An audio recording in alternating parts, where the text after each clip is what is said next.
રાજ્યમાં વધુ એક નિર્માણાધીન બ્રિજની ગુણવત્તા સામે સવાલ ઉઠી રહ્યા છે। વલસાડ બાદ હવે રાજકોટમાં નિર્માણાધીન બ્રિજ તૂટ્યો। રાત્રિના સમયે બ્રિજનો ગાળો બેસી ગયો હતો અને નિર્માણાધીન બ્રિજમાં ભંગાણ સર્જાયું। ત્યારે બ્રિજના કામમાં ગુણવત્તાયુક્ત સિમેન્ટ કે લોખંડનો ઉપયોગ ન થયાનો આરોપ લાગી રહ્યો છે। નવા 150 ફૂટ રિંગ રોડ પર બનતા પુલનો એક તરફનો ભાગ તૂટી ગયો। કન્સ્ટ્રક્શન કંપની તરફથી આ બ્રિજનું નિર્માણ કાર્ય ચાલી રહ્યું છે। કોન્ટ્રાક્ટરે રાત્રિના પડેલા ભંગાણ બાદ સવાર થતા કાટમાળ ખસેડવાનું શરૂ કર્યું। રૂડાના અધિકારીઓ નિરીક્ષણ કરે પહેલા કાટમાળ હટાવવાનું શરૂ કરાયું છે। પુલમાં ટેકનિકલ ખામી સર્જાતા અમુક ભાગ પડ્યાનો એજન્સીના ઇજનેરે દાવો કર્યો અને આ બ્રિજના નિર્માણ સમયે જે ટેકો ખસી જતા કેટલોક ભાગ તોડાયાનો પણ દાવો કરવામાં આવ્યો છે।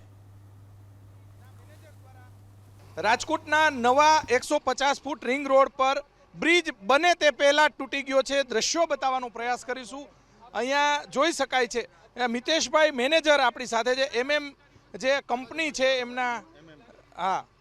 આપણે એમની સાથે વાત કરીશું। ભાઈ આ બાજુ આવો, શું પરિસ્થિતિ શું છે, કેમ તૂટી ગયું? હજી તો બન્યું નથી ત્યાં તૂટી ગયું? બ્રિજ તૂટ્યો નથી, અમારા દ્વારા ડિસમેટલિંગ કરવામાં આવ્યો છે। કોન્ક્રીટ દરમિયાન અમને ટેકનિકલ ખામી દર્શાતા ટેકો 4 ઇંચ ખસી ગયો હોવાથી અમે જાતે ડિસમેટલિંગ કરેલ છે। કોઈ ધરાશય નથી થયો, કોઈ એની રીતે પડેલ નથી। ડિસમેટલિંગ પણ આખો બની ગયો પછી બની ગયો ને? કાસ્ટિંગ કાલ રાત્રિ દરમિયાન કાસ્ટિંગ ચાલુ હતું। અમને 4 ઇંચ ટેકો ખસ્યો એવું જણાતા અમે અમારી જાતે ડિસિઝન લીધું છે કે હવે આને આપણે દૂર કરવો જોશે, નકર ભવિષ્યમાં જાનહાનિ થશે।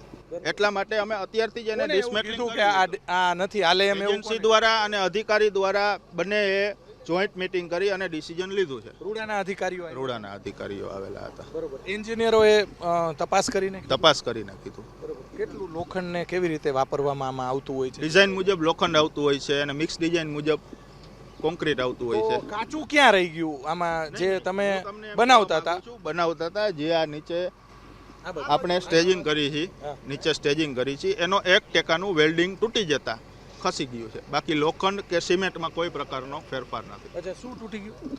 વેલ્ડિંગ તૂટી જતા, ટેકાનું વેલ્ડિંગ તૂટી જતા। અચ્છા, એટલે નીચે પડ્યો?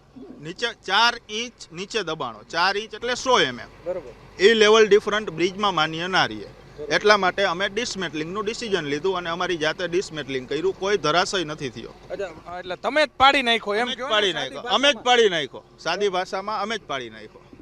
ચોક્કસથી મેનેજર છે તેમનો દાવો છે કે જે બ્રિજની અંદર ડિસમેટલિંગ થતા તેને જે પાડવામાં આવ્યો છે પડી નથી ગયો, આ સૌથી મોટો સવાલ છે।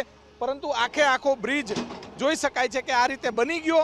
ત્યારબાદ જે કંઈ કચાશ રહી હોય તેને લઈને અધિકારીઓ દ્વારા તપાસ કરવી જોઈએ। જે રીતે કંપનીના મેનેજર દ્વારા મોટા ખુલાસાઓ કરવામાં આવે છે, પરંતુ આખો જોઈ શકાય છે કે આખો ભાગ બની ગયા બાદ જે તેમાં ટેકનિકલ ભાષાની અંદર ડિસમેટલિંગ થતા જે બ્રિજ છે, બ્રિજની અંદર જે કચાશ રહી જતા જે તાત્કાલિક બ્રિજ છે તેને જે ડિસમેટલિંગ કરવામાં આવ્યો છે તેવી વાત કોન્ટ્રાક્ટર જે કંપની છે તેના મેનેજર કરી રહ્યા છે। કેમેરામેન શુભ ભાષિયાની સાથે પરાક્રમસિંહ જાડેજા, એબીપી અસ્મિતા, રાજકોટ।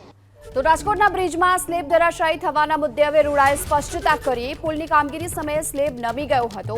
સ્થળ પરના ઇજનેરે તાત્કાલિક જાણ કરી સ્લેબ દૂર કરવા માટે સૂચના આપ્યાનો રૂડાના સીઈઓએ દાવો કર્યો છે। સ્લેબ દૂર કરતા અંદાજિત 1 મિનિટનો સમય લાગી શકે છે અને સ્લેબ દૂર થયા બાદ બ્રિજની પુનઃ કામગીરી પણ શરૂ કરવામાં આવશે।